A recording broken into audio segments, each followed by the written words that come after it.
Pastor Bugingo ngenda kwetondera nti wembaako kyenjogedde nga kikukosa gwe ne famire yo oba nenfunayo oba ne bizinesi ye ya church nja kusaba onsonyiwe naye bino teeka obikwadresinga obimanye okusinziira ku speech gye nalabye bw'obadde obuulira olina ebigambo by'oyogedde ng'obigamba endiga nga nsindika obubaka buno endiga mwenna abatudde wabuti mbasaba kunsonyiwa nina obbabuulira bino Pastor Bugingo na entire church yonna mbasaba kunsonyiwa naye nina obubaka bwammwe mwenna awamu era nga njagala mumpulirize sindika message eno etuuke ku Pastor Bugingo ne waba mukazi we ne waba abaana be ne waba mukyala we yanoba ngenda bubasindikira wamu n'Abannayuganda mwenna ogambye endiga wamu n'abo abakukkiririzaamu kuba oli ronomodo mu Uganda mwe abantu abalina erinnya era abalabibwako obagambye nti bwe batuuka mu kulonda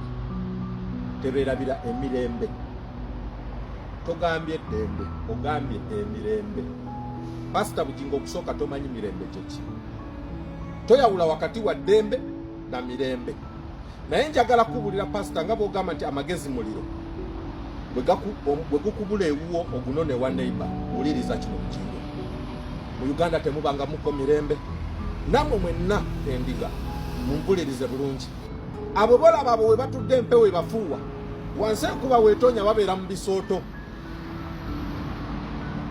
awo mu kyaki yo wennyini tewaliiwo mirembe nga tusinzidde okuva ku famire yo kutya Pastor Bugingo gwe mwennyini tolina mirembe bintu bingi ebize bihappeninga mu Uganda bingi naye ngenda gereza just ku kyaki yo naawe Pastor Bugingo Pastor Bugingo njagala ombuulire wafuna obwenkanya ku musango gw'okukuba amasasi wafuna obwenkanya abakuba amasasi wabategeera ogambye nti bano abajja okuvuganya Museveni kiki bamanyi ku security bw'obanga gwe bakukuba amasasi nga bwe watugamba naye nga tetwalaba baani bakukuba amasasi obwenkanya tobufunanga security gy'otugamba yeriya Pastor Bugingo mu mwaka gumu eno information gyenkuwa eribuyo ya ddala mu mwaka gumu abantu abatuula mu tenti awo waliwo abava ewala nga bazze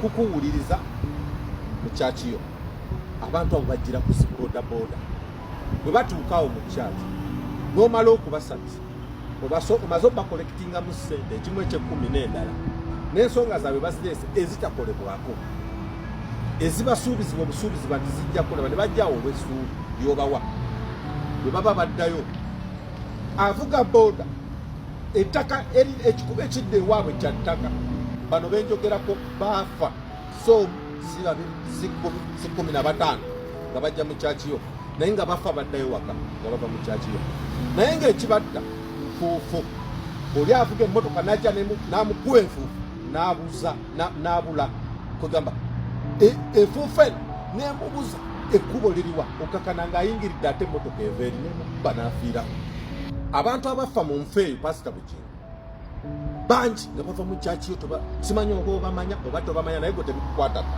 ekikulu kye balebadde baleeta wakifuna ze ssente bwe bamala okufa baba bafudde ki avunaanyizibwa ku makuba ago singa mwana wa mukulu yafa mu kifo kyekimu ng'abantu bafa nfuufu boda zibakuba ne zibatta nga bava mu kyakiyo singa mwana wa mukungu yafiirawo enkeera ekkuba eryo baliyiwa malamu ne bateekako kolasi ne bateekawo obupande ne bateekawo traffic officers ne bateekawo ng'owaabwe yafudde naye omunnayuganda owa wansi oyo ali mu kyaki yakukkiririzaamu bafa nga bava mu kyaki yo baddayo waka ng'ekibatta makubo mabi onyumya ku security batandikira mu security kankusomesa kyebayita security gwe gye kitandikira era kijjawa kyende mu kugamba kye bayita security nti gavumenti erina security tesobola kukkiriza abantu bayo kufa bwe bati amakubo amafu abantu omuntu ne bamukuba enfuufu n'asiba epiki n'ayimirira naye nga oli amukubya enfuufu agenzi n'amuleka ng'afudde emmotoka endala emuyingiridde kontrol y'emmotoka y'ekidduka emubuze ekyokubiri Pastor Bugingo mu kyaki yaawo wennyini mu mwaka gumu oguyise mu kisanja ky'oyo amanyi security n'emirembe gy'oyogerako mulimu abakyala abajjaawo mu kyakyo nga bali mbuto nga basuulirira kuzaala. Mu mwaka ku 10 abazzaawo waliyo abakyala abagenze mu malwaliro ne bafa nga bazaala, ng'ekibase bamutuusizza ng'ayebye lwa makubo na binnya, ne bamutuusa ng'akooye tasobola kusindika mwana, nga ne obuvunaanyizibwa bw'abantu baatuukiddemu, ebikozesebwa tewali. Buli kintu kyonna ekikozesebwa kuzaala omwana w'eggwanga mu ddwaliro lya gavumenti kyakugula, talina wadde 10. Abakazi abo bajja mu kyakiro bafa, ng'avaawo mu kyaki n'agenda okuzaala n'afa, ne bakujja ne bakugamba ku pasita Bugingo nti gundi omukyala yafudde ng'azaala, naye ng'ekyamusa si kuba nti tasobola kuzaala, no, bugayaavu. Ddwaliro butabaamu maddagala nabikozesebwa biyamba ku bantu bano kuzaala. Oyogera ku mirembe. Pasita Bugingo, mu bantu abo abali mu tenti, mwe najja emyaka 7 nga nakati mwe bakyabeera era mwe bali. Abantu abo boolaba embeera gye bayisibwamu n'embeera gye bayitamu, olw'okuba obasolooza ssente gwe bafuna bizinesi, bakuwa ssente bajjamu ssente zo. Naye abantu abo we bali tebali opi. Abantu abo we bali ebizibu bafeesize bagenda okuva bakuleetera emisango gy'amataka gaabwe. Mwe ndiga mwe mwakaleeta emisango ku mmeeza ya Pasita Bugingo, kubanga mugireeta egy'amataka okugigamba Pasita Bugingo, kubanga poliisi tebayambye, poliisi tebayambye, erosi tebayambye, zonna za gavumenti gyakugamba nti yabawa emirembe mwendiga mwe. Bonna ebitongole byonna paka ku land board tewali abayambye, ne muddukira wa pasita. Enkomerero pasita kukugumya ettaka lyo ne litwalibwa. Njagala mmwe mwenna abali awo, mwenna ndiga mmwe eyali atutte omusango kuba mugitwalayo egy'amataka gammwe. Ani yali afunye ettaka lye? Jangu buzi mu comment section ombuulire nti bwe waleeta omusango gwo gw'ettaka lye n'ebyogera ku ttaka lye kye baakusasulamu kubikolamu kopi na pasita kukugumya. Pasita sikuwaayiriza Bugingo, olina emisango gy'abantu gye bakuleetera, naye lwaki bagituusa gy'oli? Kubanga gavumenti gy'obawaanire yabawa emirembe tebayambye. Gwe sikwakola ku mataka, sikwakola ku bubbi bw'ettaka, sikwakola ku bantu bano empisa gye bayisibwamu.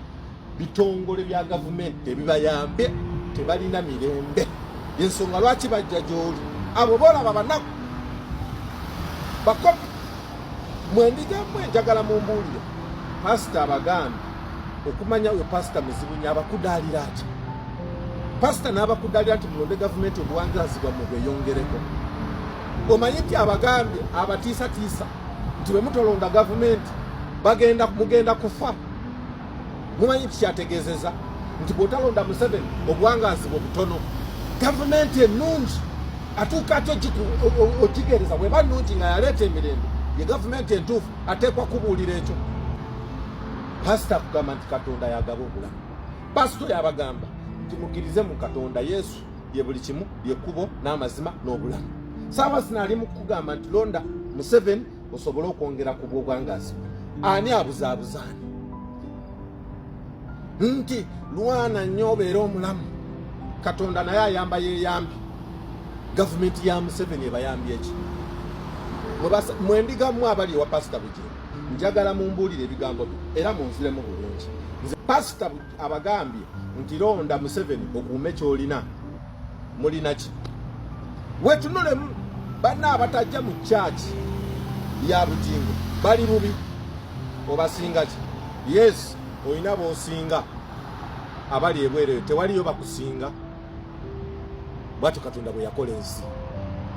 Ojja kujjaawo weewose mu wenajje wa Pasita Bugingo obulamu bwatereera. Tewali bulamu bwatereera wa Pasita Bugingo, era tewali bulamu bwa muntu atajja wa Pasita Bugingo bwasaanawo. Katonda bwatyo bwakola ebintu, tetusobola kwenkanankana. Mukkirize mu Katonda teri abaganda, mugende makyaki gamwe musinze. Naye bapasita bamwe baleke basiriwalirangako na kubawa information nkyamu. Muli bubi. Njagala mumbuulire security ki gye mulina, mirembe ki gye mulina ndiga mmwe? Gyabagamba nti mulina emirembe mingi. Mirembe ki? Nga tebakukkiriza na kulonda muntu gw'oyagala. Bakugamba bugambi nti bw'otalonda Museveni obulamu bwo bugenda kusalikako. Lwaki babatiisatiisa? Nti bw'onaalonda omuntu avuganya gavumenti ennungi eyabawa emirembe, nti bw'onaamulonda ogenda kufa.